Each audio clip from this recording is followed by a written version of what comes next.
Hi అండి, welcome back to common రుచులు. నేను మీ శిరీష. ఈరోజు మనం చేసుకోబోయే రెసిపీ వచ్చేసి బీరకాయ ఉల్లికారం. ఈ బీరకాయ ఉల్లికారం మీద కొద్దిగా నూనె వేసుకొని కలుపుకొని తింటే ఉంటుంది, బ్రహ్మాండంగా ఉంటుందండి. ఇంక ఇది ఎలా చేసుకోవాలో చూసేద్దాం. ఇప్పుడు ఒక మిక్సీ జార్ తీసుకొని అందులో 1 టేబుల్ స్పూన్ ధనియాలు, 1/2 టేబుల్ స్పూన్ జీలకర్ర, 10 వెల్లుల్లి రెబ్బలు, 1 ఇంచు అల్లం, 4 పచ్చిమిర్చి, కొద్దిగా కొత్తిమీర తరుగు, 1 కప్పు ఉల్లిపాయ ముక్కలు వేసుకొని నేను మీకు చూపిస్తున్న విధంగా మిక్సీ పట్టుకొని పక్కన పెట్టుకోవాలి. ఇప్పుడు స్టవ్ ఆన్ చేసుకుని కడాయి పెట్టుకోవాలి.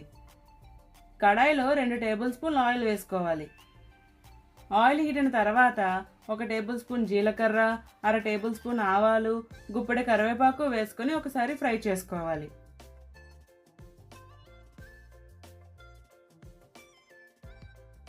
ఇప్పుడు ఇందులో మనం ముందుగానే మిక్సీ పట్టి పక్కన పెట్టుకునే ఉల్లిపాయ మిశ్రమాన్ని వేసుకోవాలి. ఇలా వేసుకున్నాక పచ్చివాసన పోయే వరకు వేయించుకోవాలి. అన్నట్టు మరొక మాట, నా వీడియోస్ నచ్చితే సబ్స్క్రైబ్ చేయండి. మరెన్నో రెసిపీస్ మీతో షేర్ చేసుకుంటాను.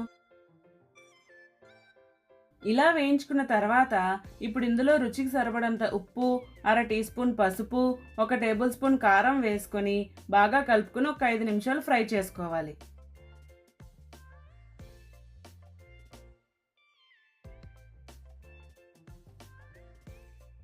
ఇలా ఫ్రై చేసుకున్న తర్వాత ఇప్పుడు ఇందులో మనం ముందుగానే శుభ్రం చేసుకుని పక్కన పెట్టుకున్న బీరకాయ ముక్కల్ని వేసుకోవాలి.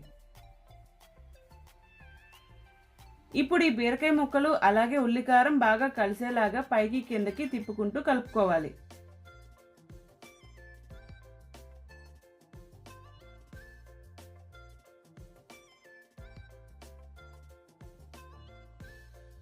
ఇలా కలుపుకున్నాక ఫ్లేమ్ అనేది మీడియంలో పెట్టుకొని మధ్య మధ్యలో కలుపుకుంటూ ముక్క ఉడికే వరకు ఉడికించుకోవాలి.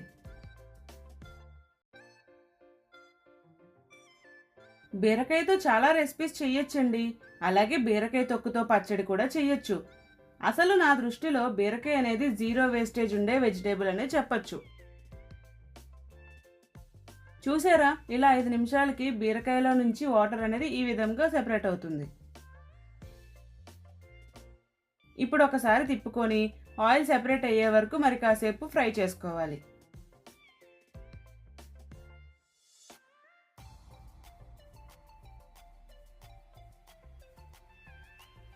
ఇలా ఆయిల్ సెపరేట్ అయ్యాక ఒకసారి కలుపుకొని ఆ తర్వాత స్టవ్ ఆఫ్ చేసుకోవాలి. ఇప్పుడు ఒక సర్వింగ్ ప్లేట్లోకి సర్వ్ చేసుకోవడమే.